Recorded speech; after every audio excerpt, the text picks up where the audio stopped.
আসসালামু আলাইকুম, সবাইকে শুভেচ্ছা সহ আমন্ত্রণ জানাচ্ছি বাংলাভিউ রাতের সংবাদে। সাথে আছি আমি আন্নামা চৌধুরী। প্রথমেই লতিফ ট্রাভেলস সংবাদ শিরোনাম।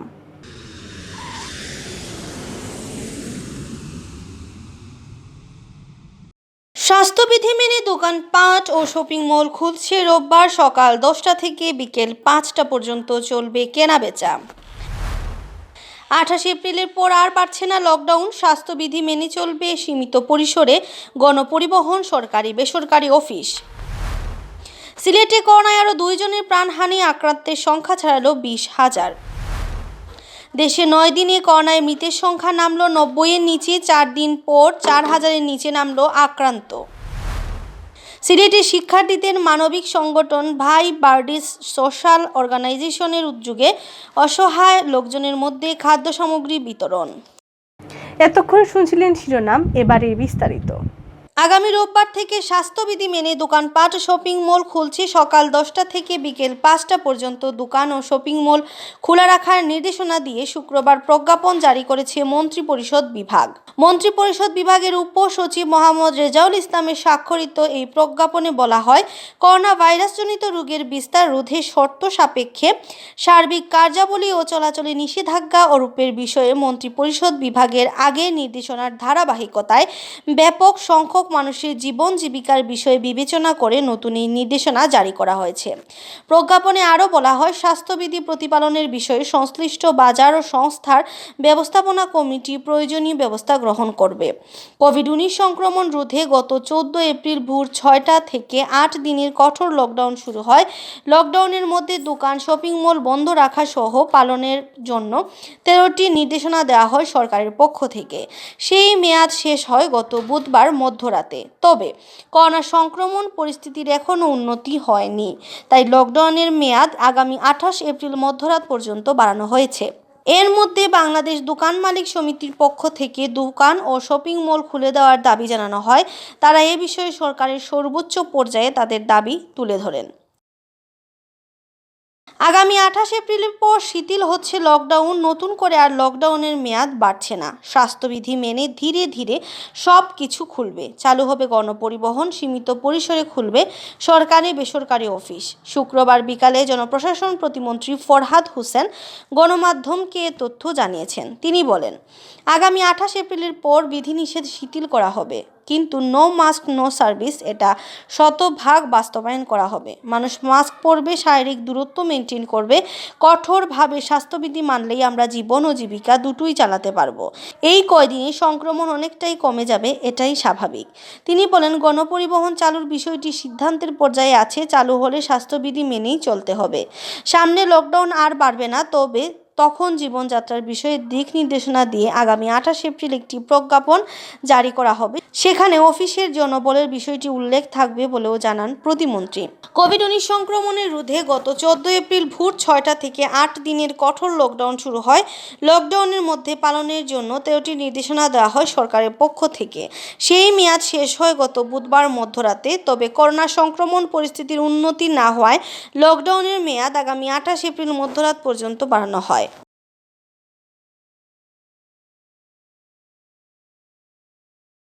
সিলেট বিভাগে থামছে না করোনার প্রাণহানি। মহামারী করোনায় আক্রান্ত হয়ে একদিনে প্রাণ হারিয়েছেন আরও 2 জন, আর 24 ঘন্টায় আক্রান্ত শনাক্ত হয়েছেন 124 জন, যার মধ্যে 90 জনই সিলেটের। আর একই সময়ে চিকিৎসা নিয়ে সুস্থ হয়েছেন 188 জন। শুক্রবার স্বাস্থ্য অধিদপ্তরের সিলেট বিভাগীয় পরিচালক ডাক্তার সুলতানা রাজিয়া স্বাক্ষরিত এক প্রতিবেদনে এ তথ্য জানানো হয়। প্রতিবেদনে উল্লেখ করা হয়, গেল 24 ঘন্টায় সিলেটে 4টি ল্যাবে নমুনা পরীক্ষায় 124 জন করোনা আক্রান্ত শনাক্ত হন।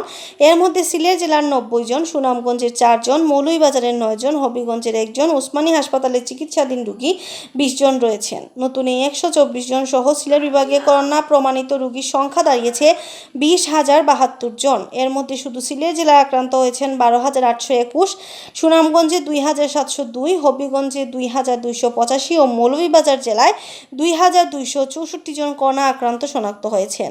গেল 24 ঘন্টায় সুস্থ হয়েছেন 188 জন। এর মধ্যে সিলেটের 157, মৌলভীবাজারের 23, সুনামগঞ্জের 8, আর এ নিয়ে সুস্থ হওয়া রোগীর সংখ্যা বেড়ে দাঁড়ালো 18,129 জন। এর মধ্যে সিলেট জেলার 11,698, সুনামগঞ্জের 2,585, হবিগঞ্জের 1,770, মৌলভীবাজার জেলার 2,076 জন সুস্থ হয়েছেন। গত 24 ঘন্টায় সিলেট জেলায় হাসপাতালে ভর্তি হয়েছেন 14 জন করোনা আক্রান্ত রোগী। সব মিলিয়ে সিলেট বিভাগে বিভিন্ন হাসপাতালে চিকিৎসাধীন আছেন 296।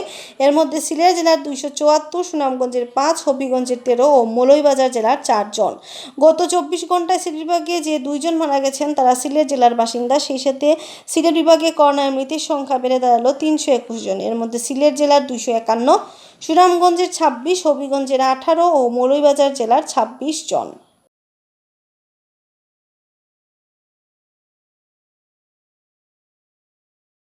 করোনা ভাইরাসে আক্রান্ত হয়ে দেশে গেল 24 ঘন্টায় আরও 88 জনের মৃত্যু হয়েছে। তার মধ্যে পুরুষ 62 ও নারী 26 জন। মারা যাওয়া 88 জনের মধ্যে সরকারি হাসপাতালে 53 জন, বেসরকারিতে 34 ও একজনের মৃত অবস্থায় হাসপাতালে আনা হয়। এ নিয়ে মৃতের সংখ্যা বেড়ে দাঁড়ালো 10,869 জনে। শুক্রবার স্বাস্থ্য অধিদপ্তরের অতিরিক্ত মহাপরিচালক অধ্যাপক ডাক্তার নাসিমা সুলতানা স্বাক্ষরিত এক সংবাদ বিজ্ঞপ্তিতে এ তথ্য জানানো হয়।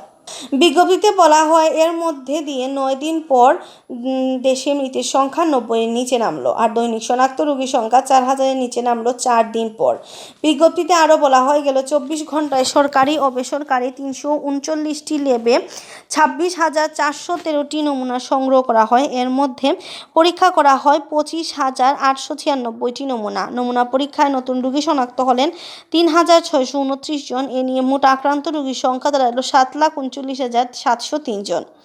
গেল 24 ঘন্টায় করোনা থেকে সুস্থ হয়ে উঠেছেন 5,225 জন। এ নিয়ে দেশে করোনা ভাইরাসে আক্রান্ত হওয়ার পর চিকিৎসা শেষে সুস্থ হওয়া রোগীর সংখ্যা দাঁড়ালো 6,47,674 জনে, আর এ নিয়ে সুস্থতার হার 87.56%। সিলেটের বিভিন্ন শিক্ষা প্রতিষ্ঠানের শিক্ষার্থী দিয়ে গঠিত মানবিক সংগঠন ভাই বার্ডিস সোশ্যাল অর্গানাইজেশনের উদ্যোগে অসহায় লোকজনদের মধ্যে খাদ্য সামগ্রী বিতরণ করা হয়েছে। রমজান মাসের লকডাউনের এই কঠিন সময়ে সহায়তা পেয়ে কৃতজ্ঞতা প্রকাশ করেছেন অসহায়রা। শুক্রবার জুম্মার নামাজের পর সিলেট ভিউ ইউনিভার্সিটি স্যাটেলাইট স্কুলে অসহায়দের হাতে এ খাদ্য সামগ্রী তুলে দেওয়া হয়। এ সময় অতিথি হিসেবে উপস্থিত ছিলেন সিলেট প্রেস ক্লাবের সাবেক সভাপতি ও সময় টিভির সিনিয়র রিপোর্টার ইকরামুল কবির, সিলেট প্রেস ক্লাবের সাধারণ সম্পাদক ও দৈনিক যুগান্তরের স্টাফ রিপোর্টার আব্দুর রশিদ রেনু, সিলেট জেলা প্রেস ক্লাবের সাবেক সাধারণ সম্পাদক ও বাংলাদেশ প্রতিদিনের নিজস্ব প্রতিবেদক শাহদিদার আলম নোবেল, দৈনিক সিলেটের ডাকের ডেপুটি চিফ রিপোর্টার অ্যাডভোকেট তাজ উদ্দিন, দৈনিক ইনকিলাবের ব্যুরো প্রধান ফয়সল আমিন, দৈনিক সিলেটের ডাকের স্টাফ রিপোর্টার নূর আহমেদ ও siletview24.com-এর সিনিয়র রিপোর্টার জুনেদ আহমদ চৌধুরী। ভাই বার্ডিস সোশ্যাল অর্গানাইজেশনের পক্ষ উপস্থিত ছিলেন আব্দুল মাজিদ শাওন, রাকিব চৌধুরী, একরাম তানজিল, মুরাদ মুস্তাকিম, আফনান খান, মশিউর রহমান আকাশ, কাজী সামি, বুরহান হোসাইন উপল, শাহরিয়ার উদয়, আহমেদ খুবায়েব, শফিউল আলম প্রমুখ। সংগঠনের পক্ষ থেকে কুশিঘাট এলাকায় 80টি পরিবারকে খাদ্য সহায়তা প্রদান করা হয়। এতক্ষণ শুনছিলেন বাংলাভিউ রাতের সংবাদ। রাত 11টায় প্রচারিত হবে সিলেটের আঞ্চলিক ভাষায় সংবাদ। দেখার আমন্ত্রণ রইল। সাথে থাকার জন্য ধন্যবাদ।